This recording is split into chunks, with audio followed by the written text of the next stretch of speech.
সোহাগ, আমি বুঝতে পারছি না তুমি কিভাবে দেখলে আমি কার সাথে চ্যাট করছি ইমো, হোয়াটসঅ্যাপ এবং মেসেঞ্জারে। আমি বুঝতে পারছি না সোহাগ। কি শিখতে চান এই সেটিংসটা, যে আপনার কাছের মানুষটা ইমোতে, হোয়াটসঅ্যাপে, মেসেঞ্জারে কার সাথে কি চ্যাটিং করতেছে আপনার ফোন দিয়ে দেখবেন। বিশেষ সময়ে কিন্তু কাজে লাগবে। আর হাত জোর করে বলছি ভাই, কেউ খারাপ কাজে ব্যবহার করবেন না। কিভাবে এই সেটিংসটা করতে হয় ফোনের মধ্যে আসেন দেখাচ্ছি। ফোনের মধ্যে এই সেটিংসটা করার জন্য আপনারা গুগল ক্রোম ব্রাউজারে চলে আসবেন। সার্চ বক্সে লিখতে হবে প্রিয় টপিক। লিখে যখন সার্চ করবেন তাদের অফিসিয়াল ওয়েবসাইট চলে আসবে। এখানে টাচ করতে হবে। ট্যাপ দেওয়ার সাথে সাথেই উপরেও কিন্তু আপনারা একটা সার্চ বক্স পাবেন। এখানে চলে আসবেন। এইখানে লিখতে হবে ট্যাপ বেল।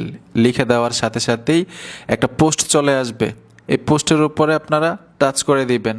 টাচ করে দেওয়ার সাথে সাথে এখান থেকে আপনারা নিচে চলে আসবেন। নিচে আসার পরে এখানে একটা লেখা পাবেন। এই যে দেখুন, এই লেখাটার উপর টাচ করতে হবে। ট্যাপ দেওয়ার সাথে সাথে একটা অ্যাপ্লিকেশন চলে আসবে।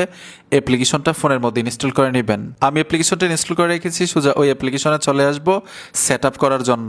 3-4 বার নেক্সটে টাচ করে এই যে দেখুন গেট স্টার্ট লেখাটা চলে আসলো। আমি গেট স্টার্টে টাচ করে দিব। এইখানে গুগল অ্যাকাউন্ট দিয়ে অ্যাকাউন্ট করে নেবেন। গুগল অ্যাকাউন্টটা কিন্তু গুরুত্বপূর্ণ। কেন গুরুত্বপূর্ণ আমি ভিডিওর শেষে বলে দিব। এই যে দেখুন আমি গুগল অ্যাকাউন্ট দিয়ে অ্যাকাউন্ট করে নিচ্ছি।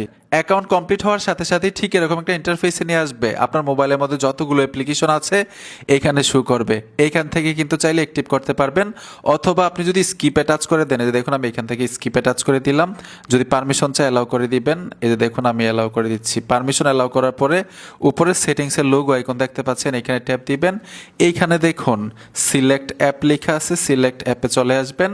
এখন এইখান থেকেও যেই অ্যাপ্লিকেশনের চ্যাট হিস্ট্রি আপনার দরকার ওই অ্যাপ্লিকেশনটা এখান থেকে টিকমার্ক দিয়ে নেবেন। তো এখানে দেখুন আমি হোয়াটসঅ্যাপটা দিয়ে দিচ্ছি। এক্সাম্পল আমি হোয়াটসঅ্যাপে টিকমার্ক দিয়ে উপরে দেখুন একটা তীরের মতো আইকন আছে, এখানে ট্যাপ দিয়ে দিবেন।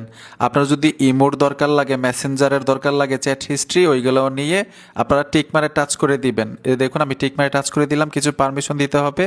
এখান থেকে ঠিক এইভাবে পারমিশনগুলো দিয়ে দিবেন। পারমিশন কমপ্লিট হওয়ার পরে ইন্টারফেসটা ঠিক এরকম দেখাবে। অলরেডি একটা মোবাইলের কাজ শেষ। এই কাজটা করবেন আপনার কাছের মানুষের মোবাইলে, মানে যার ফোন থেকে ইমো, হোয়াটসঅ্যাপ, মেসেঞ্জারের হিস্ট্রি দেখতে চান। এখন আপনার মোবাইল দিয়ে কিভাবে দেখবেন, আপনার ফোনে কি কাজটা করতে হবে এটাও দেখাই দিচ্ছি। সেমভাবে আপনার প্রিয় টপিক ওয়েবসাইটে আসতে হবে। অ্যাপ্লিকেশনটা যেইখান থেকে আপনার প্রিয়জনের মোবাইল ইনস্টল করেছিলেন এইখানে টাচ করে আপনার মোবাইল ইনস্টল করতে হবে। যেই জিমেইলটা দিয়ে আপনার প্রিয়জনের মোবাইলে অ্যাক্টিভ করেছিলেন সেই জিমেইলটা দিয়ে আপনার মোবাইলেও অ্যাক্টিভ করতে হবে অ্যাপ্লিকেশনটা। তখন ইনবক্সে নোটিফিকেশনের মাধ্যমে চলে আসবে। যেমন আপনি ইনবক্স থেকে কিভাবে দেখবেন এটাও দেখাই দিচ্ছি। অ্যাপ্লিকেশনে যখন আপনি প্রবেশ করবেন আপনার ফোন থেকে ইনবক্সে টাচ করে দিবেন, এইখানে নোটিফিকেশনের মাধ্যমে শো করবে। ওই মোবাইলের মধ্যে যেই যে অ্যাপ্লিকেশনগুলো অ্যাক্টিভ করে রাখছিলেন ওই অ্যাপ্লিকেশন দিয়ে যদি কারোর সাথে চ্যাটিং করে, কল দেয়, সবকিছু এখানে শো করবে। আশা করি বুঝতে পেরেছেন এই সেটিংসটা ফোনের মধ্যে কিভাবে করতে হয়। যদি আর প্রয়োজন মনে না হয় যে এই সেটিংসটা আমার আর দরকার নাই, অ্যাপ্লিকেশনগুলো ফোন থেকে ডিলিট করে দিলেই হবে।